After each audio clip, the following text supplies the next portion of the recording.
Η οικογένεια του Ντόνι ταξίδεψε από την Ιγουμενίτσα και παρέμεινε μαζί μας για μία εβδομάδα ώστε να εκπαιδεύσουμε το κουτάβι τους. Σε αυτό το βίντεο θα δούμε όσα δουλέψαμε κατά τη διάρκεια αυτής της εντατικής εκπαίδευσης. Ξεκινήσαμε όπως πάντα με ασκήσεις luring και ανάπτυξη κινήτρων. Χρησιμοποιούμε παιχνίδι και φαγητό, ώστε ο σκύλος να θέλει να συνεργαστεί με τον άνθρωπο. Είναι ζωτική σημασία για ένα κουτάβι να βρίσκει κίνητρο στη συνεργασία μαζί μας. Στη συνέχεια, αρχίσαμε μικρές βόλτες σε εξωτερικά περιβάλλοντα, συνδυάζοντας εξερεύνηση, ασκήσεις, διαμόρφωση καλής συμπεριφοράς σε καταστήματα και άλλα. Οι επόμενες εκπαιδεύσεις επικεντρώθηκαν στην ουδετερότητα του Ντόνι απέναντι στα ζώα. Ένας ισορροπημένος σκύλος δεν επηρεάζεται υπερβολικά από εξωτερικά ερεθίσματα και μπορεί να διατηρεί την ψυχραιμία του. Στα μαθήματα που εκθέσαμε τον Ντόνι απέναντι σε άλλα ζώα, δεν μας ενδιαφέρει η ποιότητα της άσκησης, αλλά η προσοχή του στο χειριστή. Μας ενδιαφέρει να είναι ήρεμος, να γνωρίζει ότι υπάρχουν άλλα ζώα, αλλά να μην έχει ένταση και ακαταμάχητη ανάγκη να ασχοληθεί με αυτά τα ζώα. Φυσικά δουλέψαμε πάνω σε ασκήσεις διαχείρισης για να μπορεί μελλοντικά να είναι χαλαρός όταν υπάρχει δραστηριότητα.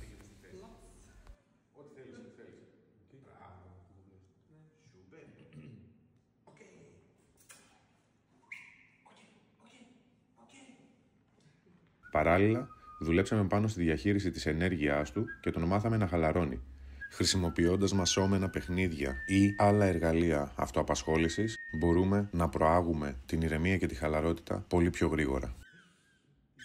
Εμβαθύναμε σε ασκήσεις για να του χτίσουμε μία πρώιμη βάση υπακοής, διδάξαμε markers επιβράβευσης και απελευθέρωσης, βλεμματική επαφή και βασικές ασκήσεις που θα χρησιμοποιηθούν μετέπειτα στο πρόγραμμα υπακοής, δίνοντας περισσότερη έμφαση στο να διδάξουμε στους ιδιοκτήτες τη σωστή τεχνική, ούτως ώστε όσο περνάει ο καιρός να μπορούν να προπονούν το σκύλο τους με το σωστό τρόπο και τη σωστή μεθοδολογία. Και φυσικά αφιερώσαμε χρόνο στον περιορισμό στο crate. Τα ωφέλη του crate είναι πολλά. Το να μάθει ένα κουτάβι να περιορίζεται είναι ζωτική σημασίας τόσο για την εκπαίδευση όσο και για την ψυχοσυναισθηματική του ανάπτυξη. Τα κουτάβια χρειάζονται πολύ ξεκούραση. Κάτι που δεν επιτυγχάνεται όταν έχουν συνεχή ελευθερία μέσα στο σπίτι.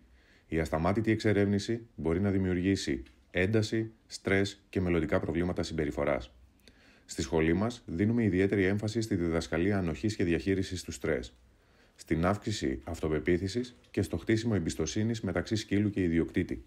Στο πλαίσιο αυτό, προετοιμάσαμε τον Ντόνι ώστε να ανέχεται δυνατούς θορύβους και ξαφνικές αλλαγές στο περιβάλλον, κατανοώντας ότι οι ιδιοκτήτες του προσφέρουν ασφάλεια σε κάθε περίσταση.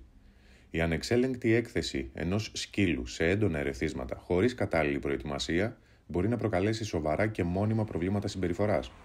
Ως εκπαιδευτές, έχουμε την ευθύνη να προετοιμάσουμε τους σκύλους για το στρες που δημιουργεί το αστικό περιβάλλον. Η αποφυγή της ελεγχόμενης και εκπαιδευτικής έκθεσης σε στρεσογόνες καταστάσεις μπορεί να οδηγήσει σε έντονη ανασφάλεια. Το να προστατεύουμε έναν σκύλο από τις προκλήσεις του περιβάλλοντος δεν τον βοηθά. Αντίθετα, μπορεί να δημιουργήσει περισσότερα προβλήματα.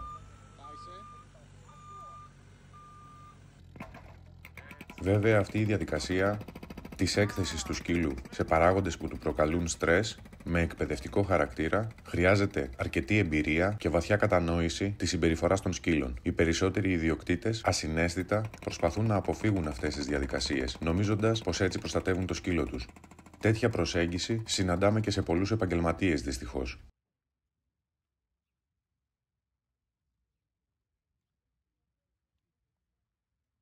Όπως ήδη γνωρίζετε, ένα από τα βασικά στοιχεία που διδάσκουμε είναι η σωστή τρόπη παιχνιδιού. Τα ωφέλη του παιχνιδιού είναι αμέτρητα και προσωπικά θεωρώ πως είναι ίσως η πιο σημαντική διαδικασία που θα κάνω ποτέ με έναν σκύλο, καθώς αναπτύσσει σε μεγάλο βαθμό τη συνεργασία, δηλαδή το engagement. Αφιερώσαμε λοιπόν χρόνο ώστε να ενισχύσουμε τη διαδικασία του παιχνιδιού σε εξωτερικά περιβάλλοντα, με στόχο ο σκύλος να θέλει να παίξει με τους ιδιοκτήτες του, αγνοώντας περιφερειακά ερεθίσματα. Η μοναδική άσκηση που με ενδιαφέρει να χτιστεί από αυτή την ηλικία είναι η επαναφορά του σκύλου στο χειριστή του.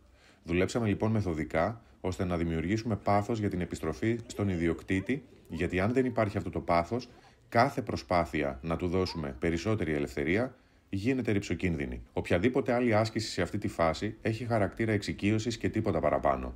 Δεν υπάρχουν απαιτήσεις.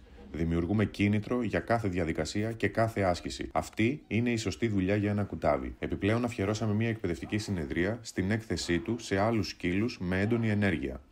Ο στόχος ήταν να ενισχύσουμε ακόμα περισσότερο την ουδετερότητά του απέναντι στα εξωτερικά ερεθίσματα. Ολοκληρώσαμε το μάθημα έχοντας τους 2 σκύλους σε κοντινή απόσταση, ουδέτερους, ήρεμους και χαλαρούς.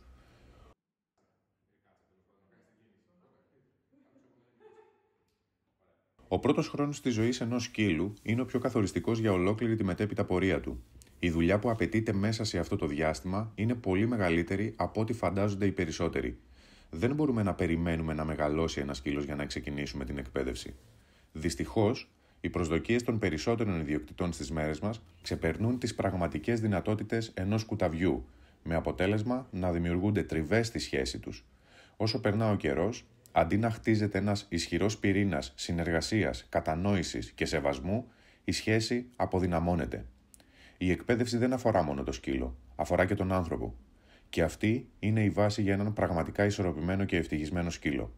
Δεν είναι η πρώτη φορά που οι οικογένειες εκτός Θεσσαλονίκης επισκέπτονται τη σχολή μας για την εκπαίδευση του σκύλου τους και αυτό μας τιμά ιδιαίτερα.